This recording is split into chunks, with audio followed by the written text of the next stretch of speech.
చంద్రబాబు నాయుడు గారు ప్రతిరోజు జగన్మోహన్ రెడ్డి గారిని విమర్శించడం తప్ప ఈ 2 సంవత్సరాల్లో చేసింది ఏమీ లేదు. అది ఏ మీటింగ్ అయినా పెట్టనే, వాళ్ళ ఇంటో డైనింగ్ టేబుల్ మీద ఉన్న జగన్ గారి గురించి డిస్కషన్ చేయాల్సిందే.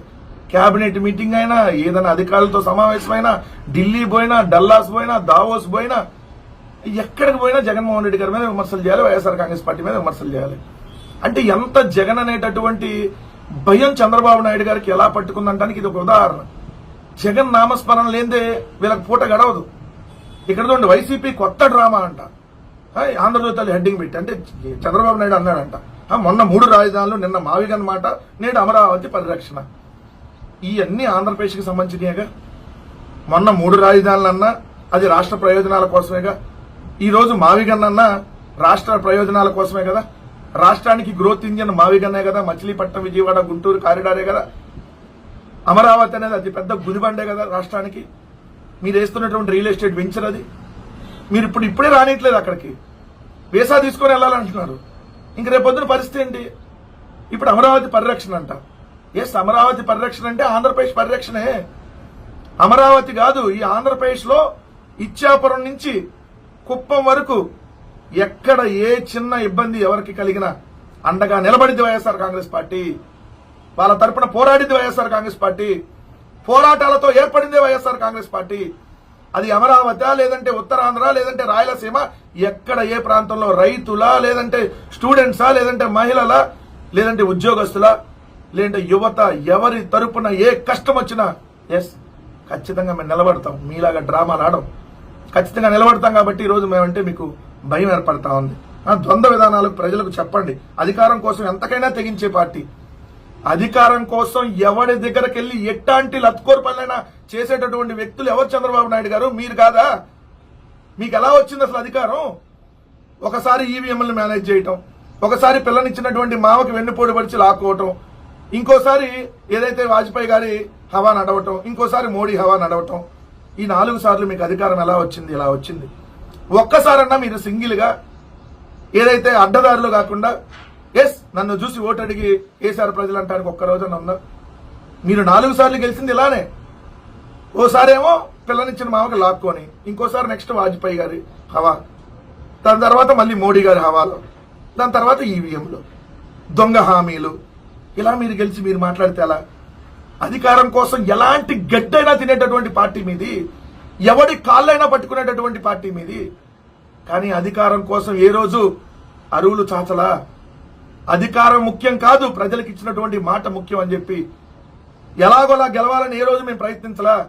దమ్ముగా మగాడిలాగా గెలవాలనుకున్నాం, నీతిగా నిజాయితీగా గెలవాలనుకున్నాం. అందుకనే 2014లో ఓడిపోయాం, 2024లో ఓడిపోయాం.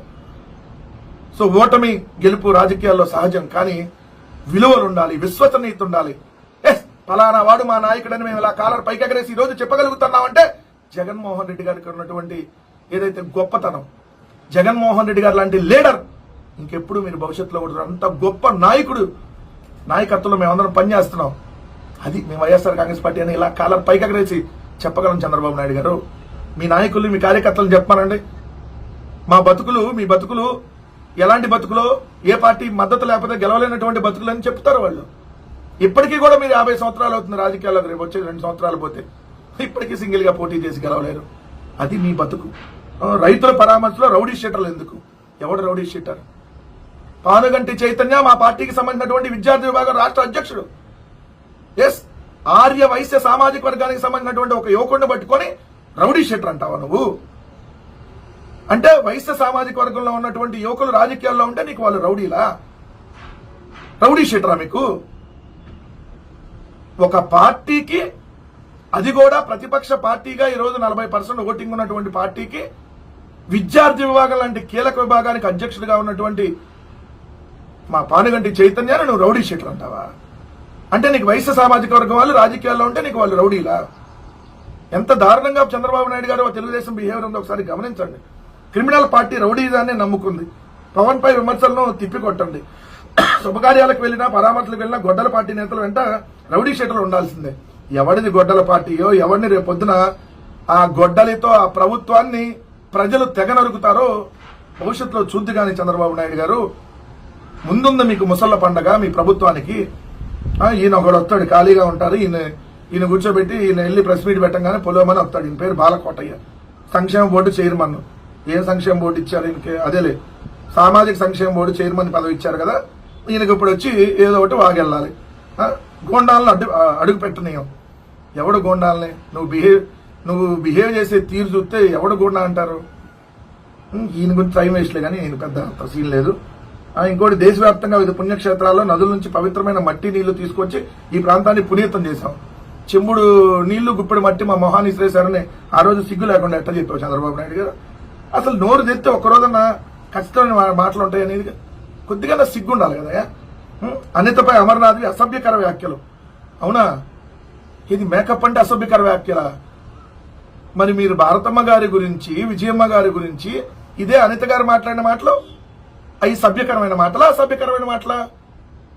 అప్పుడెందుకు నోరు మెదపలేదు చంద్రబాబు నాయుడు గారు? అమ్మ అనేటటువంటి పదానికి చెత్త అర్థం తీసినటువంటి ఈ మహిళ హోంమంత్రి, ఇప్పుడు హోంమంత్రి ఇచ్చారు. అంతకుముందు మీ తెలుగుదేశం పార్టీ మహిళా అధ్యక్షురాలు. అమ్మ అంటే వేరే అక్రమ సంబంధాలు అంటగట్టేటటువంటి నీచమైనటువంటి వ్యక్తిత్వం గల ఆమెను తీసుకుని వచ్చి ఈరోజు మీరు హోంమంత్రి చేసి మళ్ళీ ఇక్కడ ఏదో ఇష్టం వచ్చినట్టు మాట్లాడుతున్నారు. సాయి కృష్ణ నేర చరిత్ర గురించి ఆంధ్రజ్యోతిలో వచ్చిన కథనాన్ని మంత్రులు సీఎం దృష్టికి తీసుకెళ్లారంట. ఇది అతను నేరగాడు అని చెప్పి తీసుకెళ్లారా? ఈ మంత్రుల కన్నా కొద్దిగా సిగ్గుసార ఉండాలి కదా. పవన్ ఒక కులానికే పరిమితం చేయాలనే ఉద్దేశంతో ఆయనపై లేనిపోయిన ఆరోపణలు చేస్తున్నారంట. ఆయనే అంది, నేను పలానా కులం అని చెప్పి రోజుకొకటి. మేమంటల్లా, ఆయన అడ్డం పెట్టుకునే కదా మీరు ఇన్నాళ్ళు డ్రామాలు చేసింది. ఇకనైనా కొద్దిగా సిగ్గుసరంగా ఓ ముఖ్యమంత్రిలాగా వ్యవహరించమని చెప్పి చంద్రబాబు నాయుడు గారికి హితబోధ చేస్తా ఉన్నాం.